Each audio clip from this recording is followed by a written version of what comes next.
Hello guys! Ibang butter shrimp naman ang lulutuin natin ngayon. Parang buffalo sauce style siya. So dahil nga ang sauce nito ay katulad ng paggawa ko ng chicken buffalo wings. So iniba ko naman yung style ng paggawa ko ng butter shrimp. For the voiceover naman ng person. So meron nga akong version ng butter shrimp dun sa aking dating video or mga old videos na naka-upload na. Iba-ibang version nga ang aking pagluluto ng butter shrimp. Itong version nga ang napili kong lutuin ngayon. At simulan na natin ang lutuan serye na mga mini. At nasa screen nga po ang mga ingredients sa mga gusto mag-screenshot. Ayan, andyan po sa screen at simulan na po natin ang magluto. Naglagay lang po ako ng konting mantika bago ko nilagay yung butter para hindi po siya masunog. So ayan guys, iba-ibang version naman talaga tayo magluto ng butter shrimp. And dito nga guys, sa version kong ito is kung ano lang yung aking nasa kusina, yun lang aking ginagamit, pero related pa rin yung lasa niya sa aking gustong ma-achieve. Ang naglagay na rin nga pala ako ng sibuyas at bawang at nag-ano rin ako ng toyo. Ang sukat nga pala guys ng aking ingredients para sa sauce ng ating butter shrimp is 5 tablespoon ng soy sauce and 10 tablespoon ng sweet chili sauce and 1 tablespoon ng sugar.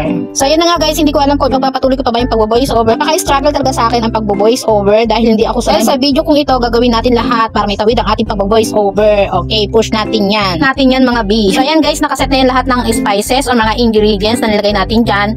Halu-haluin lang natin yung hipon para mag-well combine lahat. Yung mga lasa is kumapit dun sa ating shrimp. And lagyan lang natin ng ginisa mix. Konting-konti lang kasi malasa naman na talaga yan dahil may butter yan.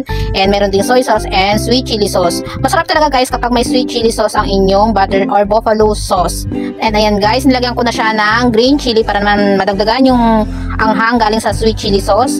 And iba-iba naman talaga tayo ng version. Yung version ko dati is may cheese powder naman siya. Niluto ko siya sa cheese powder and butter lang. And yung iba namang upload ko ng butter shrimp is may milk naman siya and may cheese na bar. Ay yung as in yung grated cheese.